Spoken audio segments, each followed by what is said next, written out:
भीषण गर्मी की मार झेल रहे कुरुक्षेत्र वासियों को जहां बारिश का इंतजार है, वहीं जिला प्रशासन कुरुक्षेत्र को भारी बारिश के कहर से बचाने के लिए भी पूरी तरह तैयार है। नगर परिषद के अधिकारी और कर्मचारी दिन रात कुरुक्षेत्र के अलग अलग क्षेत्रों में बरसाती नालों और नालियों की सफाई करवाने, उनमें जमा गंदगी को बाहर निकलवाने के काम में जुटे हुए हैं। राज्य मंत्री सुभाष सुधा, उपायुक्त शांतनु शर्मा, नगर परिषद के ईओ अभय यादव खुद मौके पर जाकर इस कार्य का निरीक्षण भी कर रहे हैं। यह तस्वीरें इस बात की जीती जागती गवाह हैं कि कुरुक्षेत्र शहर के अलग अलग क्षेत्रों में इन बरसाती नालों में कितनी गंदगी भरी है, जिसे निकालने में इस जेसीबी मशीन और सफाई कर्मियों को कड़ी मशक्कत करनी पड़ रही है। ये गंदगी नालों में कितने लंबे समय से जमा है और अब तक इसे निकाला क्यों नहीं गया, ये भी बड़ा प्रश्न है।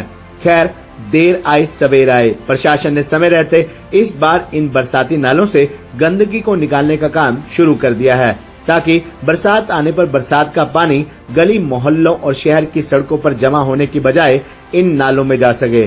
नगर परिषद के कर्मचारी दिन रात इन नालों की सफाई करने के काम में जुटे हुए हैं।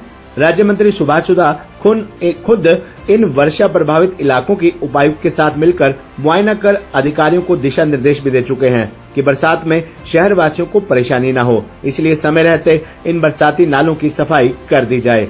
राज्य मंत्री सुभाष सुधा ने गत देर शाम भी छोटा बाजार के नजदीक नाले की सफाई व्यवस्था का औचक निरीक्षण किया था। निरीक्षण के दौरान उन्होंने मौके पर ही नगर परिषद के सफाई कर्मचारियों को मौके पर बुलाकर रोटरी क्लब चौक से मेन बाजार स्थित सीकरी चौक तक नाले की सफाई करने के निर्देश दिए थे। नाले की सफाई व्यवस्था के तहत सफाई कर्मचारियों ने रातों ही रात नाले की सफाई व्यवस्था के कार्य को दुरुस्त भी कर दिया। निकाय मंत्री ने स्पष्ट किया कि यदि कहीं भी सफाई व्यवस्था के कार्य में कोताही या लापरवाही सामने आई तो तुरंत कार्रवाई अमल में लाई जाएगी। शहरी स्थानीय निकाय राज्य मंत्री सुभाष सुधा ने इस मौके पर जहां सफाई व्यवस्था का जायजा लिया, वहीं दुकानदारों से भी बातचीत करते हुए उनकी बाजार से संबंधित सफाई व्यवस्था के तहत कोई समस्या है उसकी भी जानकारी ली और संबंधित अधिकारियों को इन समस्याओं का निवारण बारे निर्देश भी दिए थे। मंत्री के निर्देशों के बाद सफाई कर्मचारियों ने रोटरी क्लब चौक से मेन बाजार स्थित सीकरी चौक तक, चक्रवर्ती मोहल्ले के नाले नालियों, शास्त्री नगर, बिरला मंदिर के पास पिपली के नजदीक नालियों के सफाई कार्य तथा शहर के अंदर के नाले नालियों की सफाई व्यवस्था व सीवरेज के कार्यों को दुरुस्त करने का काम भी किया।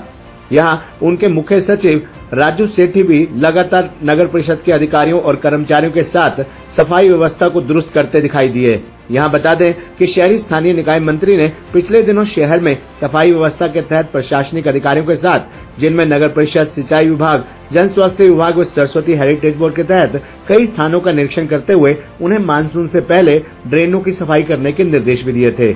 नगर परिषद के कार्यकारी अधिकारी अभय यादव ने बताया कि नगर परिषद के द्वारा पिछले कई दिनों से सफाई का कार्य किया जा रहा है। इस कार्य के तहत झांसा रोड पर भद्रकाली मंदिर से सरस्वती नदी तक, रविदास चौक से भद्रकाली मंदिर तक, रविदास चौक से कीर्ति नगर सरस्वती नदी तक, बिशनगढ़ रोड नाला, टी पातशाही गुरुद्वारा से रेलवे रोड व कैलाश नगर से बीबीएमबी ऑफिस तक नालों की सफाई का कार्य किया भी जा चुका है। राज्य मंत्री सुभाष सुधा के निर्देशानुसार झांसा रोड पर रोटरी चौक से रविदास चौक तक, मोहन नगर से सिरसला रोड, इसके अलावा जो अन्य नाले व नालियां हैं उनमें सफाई का कार्य किया जा रहा है। मानसून सीजन से पहले नाले व नालियों की सफाई का कार्य कर लिया जाएगा। सफाई व्यवस्था की वास्तविकता जांचने के लिए नगर परिषद के अधिकारियों की ड्यूटियां भी लगाई गई हैं। बाकायदा नगर परिषद के अधिकारी इन कार्यों का निरीक्षण भी कर रहे हैं। शहरी स्थानीय निकाय राज्य मंत्री सुभाष सुधा ने निरीक्षण के दौरान अधिकारियों को ये भी कहा है कि जहां पर भी सफाई व्यवस्था का कार्य किया जा रहा है और वहां से जो गाद या कूड़ा करकट निकलता है, 2 दिनों के अंदर अंदर वह गाद या कूड़ा करकट वहां से उठना सुनिश्चित होना चाहिए। उन्होंने एक बार फिर स्पष्ट किया कि यदि कहीं पर सफाई व्यवस्था में कोताही नजर आई तो तुरंत कार्रवाई अमल में लाई जाएगी। सफाई व्यवस्था के तहत सिंचाई विभाग व सरस्वती हेरिटेज बोर्ड द्वारा उनके क्षेत्रों में जो भी ड्रेनें या नाले या अन्य हैं, वहां पर सफाई व्यवस्था का कार्य बेहतर समन्वय के साथ किया जा रहा है। मानसून सीजन से पहले ये कार्य दुरुस्त कर दिया जाएगा। इस मौके पर नगर परिषद के ईओ अभय यादव, एमई संदीप शर्मा व अन्य संबंधित अधिकारी भी मौजूद रहे। खबरनामा हरियाणा के लिए डॉक्टर राजेश वधवा की रिपोर्ट। बारिश का मौसम आने वाला है, ऐसे में जो शहर में नालों की सफाई का काम चल रहा है उसके बारे में अपडेट देंगे, क्या व्यवस्था चल रही है? देखिए जी, शहर के जितने भी नाले थे उनका डीसी साहब और हमारे डीएमसी महोदय द्वारा भी विजिट किया जा चुका है और उनके दिए गए आदेशों अनुसार हमारे द्वारा लगातार उन पर कार्रवाई की जा रही है और एजेंसी द्वारा लगातार कार्य किए जा रहे हैं और जिसके लिए हमने दोनों एमई एक्शन साहब और हमारे जेई और मेरे द्वारा भी लगातार मॉनिटरिंग की जा रही है।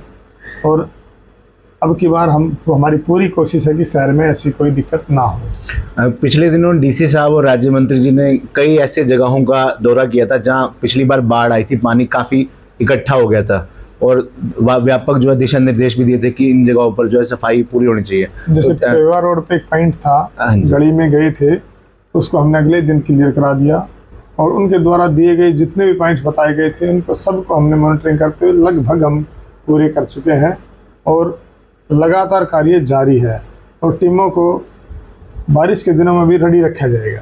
मतलब इस बार पूरी तैयारी है बारिश के दिनों में बचाव की। पब्लिक के साथ खड़े हैं, जहां भी दिक्कत होगी मैं नगर परिषद की तरफ से आम सिटीजन से अपील करते हैं कि हम 24 घंटे उनके साथ खड़े हैं, किसी तरह की दिक्कत नहीं होने देंगे। जी सर। दूसरा, सफाई के दौरान, नाले सफाई के दौरान हमें यह भी देखने को मिला कि पॉलीथीन प्लास्टिक वेस्ट नालों में से हमने बहुत भारी मात्रा में निकाला है। इसलिए मेरी आम जनता, सिटीजन और दुकानदार भाई और ट्रेड यूनियन से मेरी अपील है कि बारिश के दिनों में पॉलीथीन थैलियाँ नाले आदि में ना डालें। हमारे जो टिप्पर आते हैं नगर परिषद के उन्हीं के हैंड ओवर करें, जिससे कि स्मूथली हमारा ड्रेनेज सिस्टम चलता रहे। Thank you.